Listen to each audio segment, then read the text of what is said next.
Hi everyone, it's Margaret Manning here. Welcome to 60 and Me.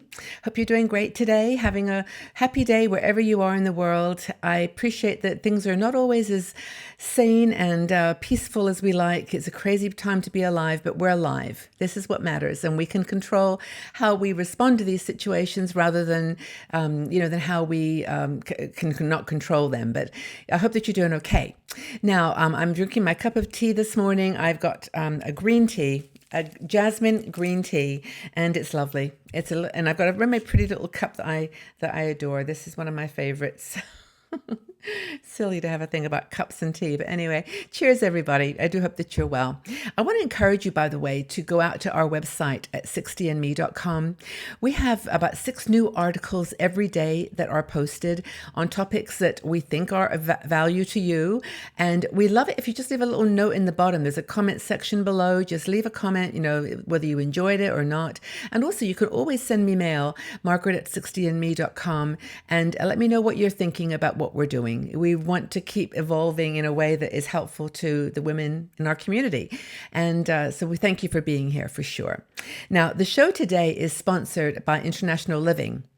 Have you been thinking about perhaps retiring to Portugal or Thailand or Panama? You can list of a number of places that you might be intrigued by, places that you've always wanted to consider going to live, maybe just for a few months out of the year. But if you've got an interest in living abroad, International Living puts together every year a global retirement index. It's a really good resource. You go out there and check out their index, and they'll send you a link to it. And it's internationalliving.com/60andme. And they have a little video there that you can watch and introduce you to their company and what they do. So I recommend that you check them out. So that's our sponsor for today. And I wanted to talk today about something that, well, we've talked about it before in the past, and I don't think there's ever too much conversation on this topic, and that is health. Without good health, we're not just not going to go anywhere, are we? We can't travel. We can't live independent lives. It's really important. And we always think about exercise, about the body and about keeping fit and strong. But there's another part of our body that we sometimes forget. And it's the part of the body that probably in some ways is the most important, because it sort of manages the whole business, and that's the brain.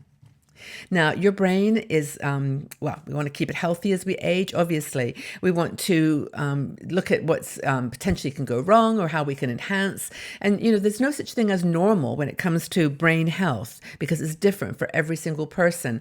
Now, before I start on this, I do want to say, by the way, that what we're talking about here and what we always talk about with medical issues, it is not medical advice.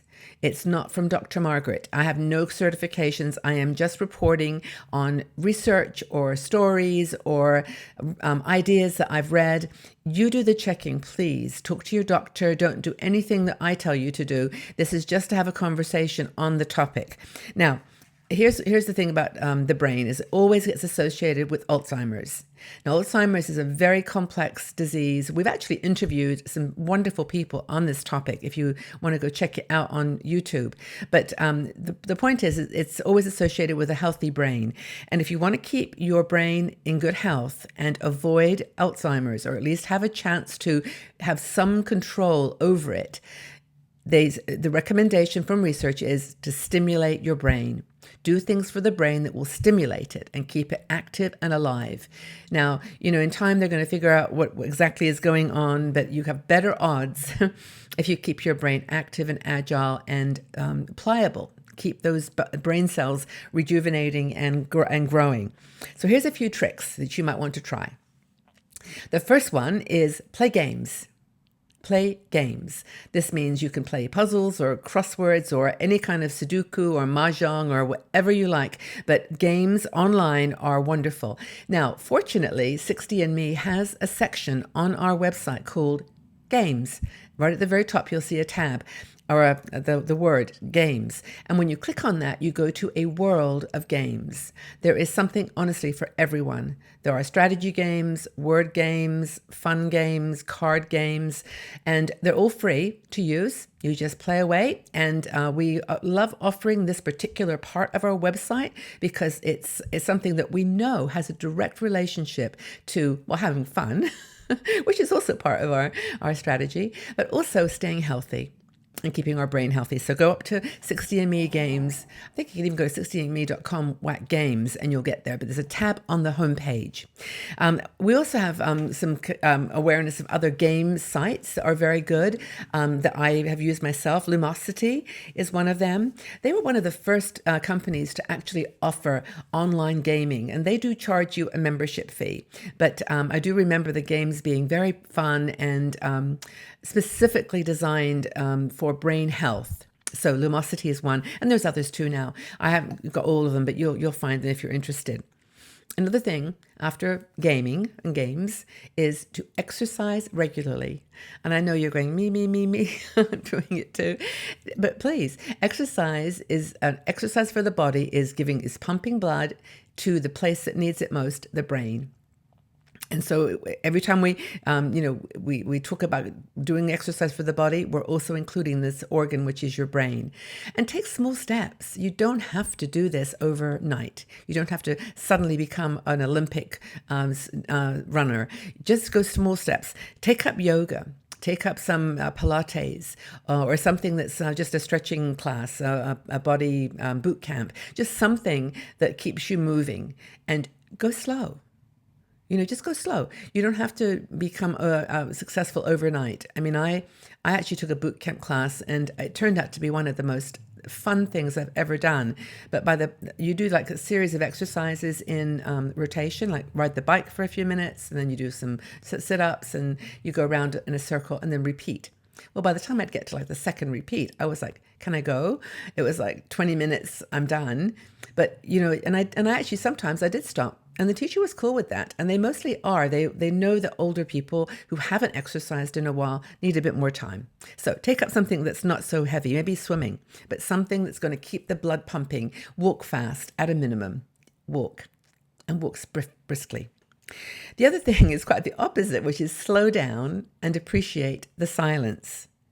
Meditation and yoga particularly sometimes will give you that opportunity to watch your breath, just sit quietly and let the body rejuvenate itself. And doing that, the benefit to that is it reduces the cortisol levels in your body, reduces the stress levels, and it gives you a chance to just breathe. And believe it or not, that is good for the brain too. And by the way, in this article that I'm referring to, all the links to the research are noted. So you can go check out the research. This is not me, sort of making it up. I'm actually reporting on research. You can believe it or not, but it's true. It's true to them. Anyway, another thing you can do is to learn a new language. Now, there's lots of opportunities to do this. My son speaks, I think, 9 languages. I don't know how he does it. I seriously don't. I mean, I'm not talking like hello, goodbye. He speaks the languages. He is like Russian, German, English, Spanish, or Portuguese, Chinese, crazy number of language.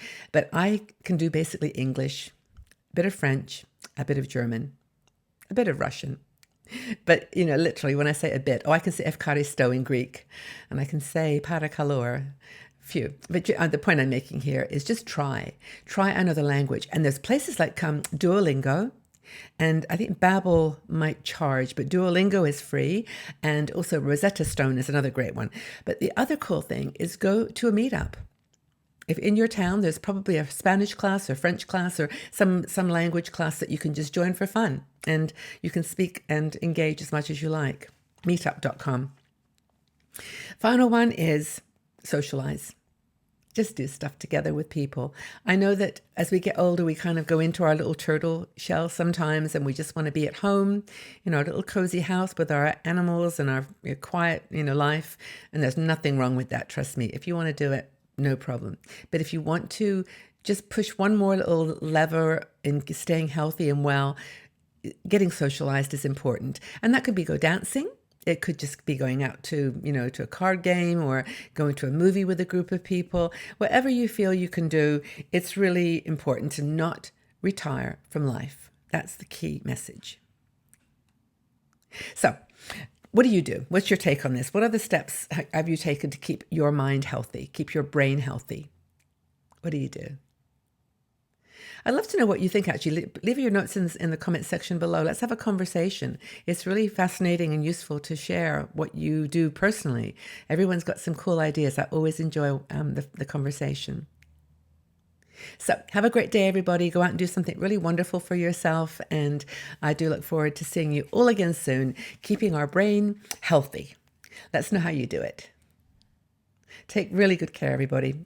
And I'll speak again soon. Bye-bye for now.